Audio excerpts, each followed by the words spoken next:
kitchen table. Most people like bhindi or okra or lady's finger as we know it. Bhindi fry is a popular dish. Today, let's make masala bhindi. It's fried bhindi simmered in flavorful gravy. I'm sure you're going to like it. So let's not wait. Let's start cooking. Welcome back, friends. So let's start making our Bhindi Masala, simmered in thick coconut flavored yogurt based gravy. So these are the ingredients that we need for our Bhindi Masala. I've got here about 400 grams of lady's finger or bhindi or okra. I have washed it, dried it, and then cut it into 1-inch pieces. I have about 1 medium-sized onion. It's about half cup onions, finely chopped. 1 medium-sized tomatoes, finely diced. I have here about 8 to 9 cashew nuts. About 1/4 cup of grated coconut. About 1/4 cup of thick yogurt or curd. Here I have half teaspoon of mustard seeds, half teaspoon of cumin seeds, 1 tablespoon of Urad Dal and 2 red chilies, curry leaves for flavor. I have here half teaspoon of Kashmiri Red chili powder,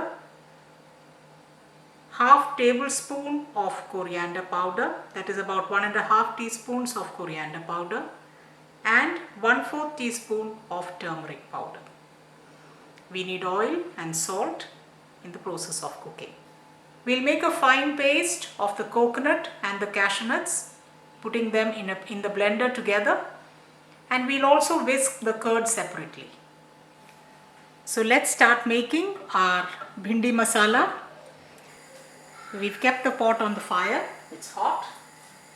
We need a little oil because we need to fry the bhindi, so I have put about 2 teaspoons of oil.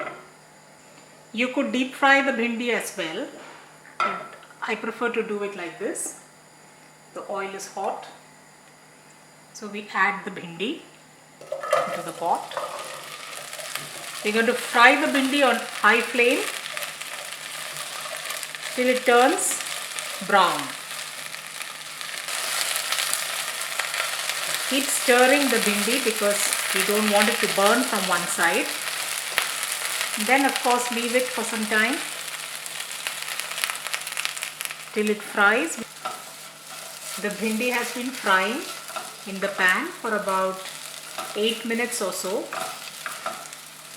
If you are deep frying the bhindi, then of course it will be a faster procedure. But since I have used little oil and I want to brown the bhindi, it's taking more time. Bhindi fry or dry bhindi is something that we all make.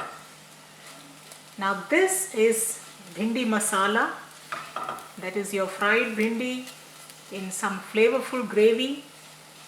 It's a shift from our ordinary dry bhindi vegetable, and you're really going to enjoy it. Now the bhindi seems to be done. It's almost wilted. It's a little brown. Now I'll take it out into a plate and we'll start making the gravy.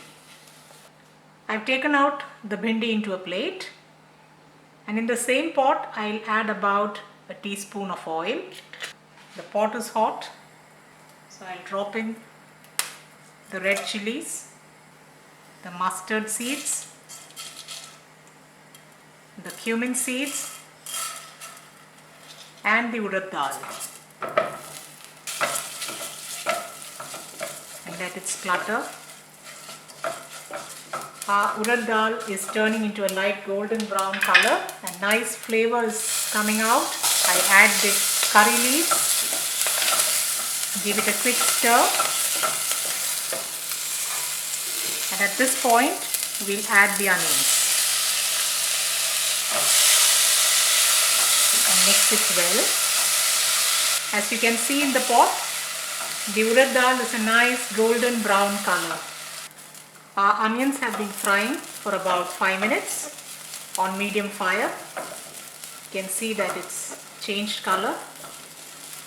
Now it's time to add in the dry spices, the coriander powder, the red chili powder and the turmeric. So we reduce the flame and add the dry spices. Give it a quick stir. Make sure that your dry spices don't burn.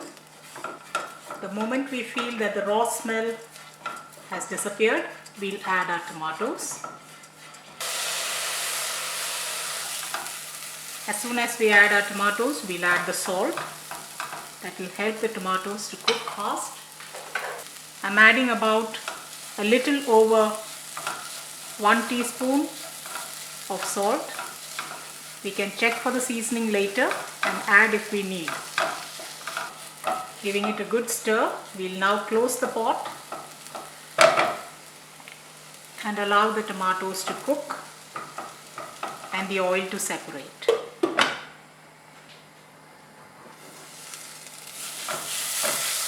Our tomatoes have cooked well, they become soft.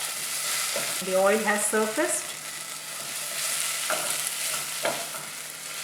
At this point, we'll add our cashew nuts and coconut paste.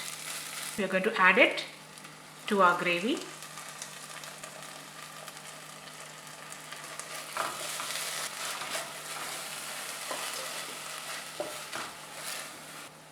We'll add a little water along with it so that it doesn't stick to the bottom. And now I'll close it and leave it to cook for about 2 minutes. The masala is cooking well. Reduce the flame and add the curd. Give it a quick stir. Make sure that your flame is on low. If you find that your gravy is too thick, you could add a little water. I have added the curd and a 1/4 cup of water along with it. But continuously stir so that our curd doesn't curdle. Bring it to a nice boil and then we'll add our bhindi or lady's finger to it. Our gravy has been boiling for about 2 minutes.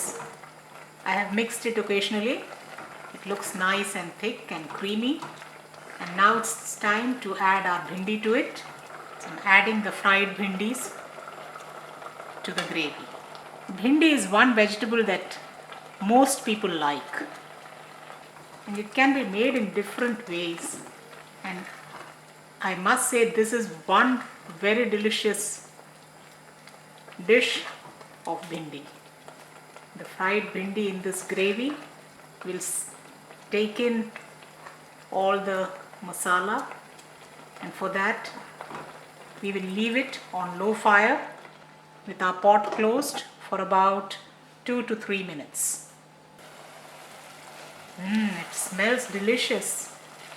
Our fried okra or bhindi or lady's finger, as you may call it, has been simmering in the gravy, in the creamy coconut, cashew nut, yogurt based gravy. It has napped up all the gravy and it smells heavenly. We'll switch off the fire, leave the pot closed for about 5 minutes. So dear friends, here's your flavorful bhindi masala that will go very well with steamed rice or any Indian bread of your choice like parathas, rotis, fulkas or puris. So let's not wait. Let's start cooking.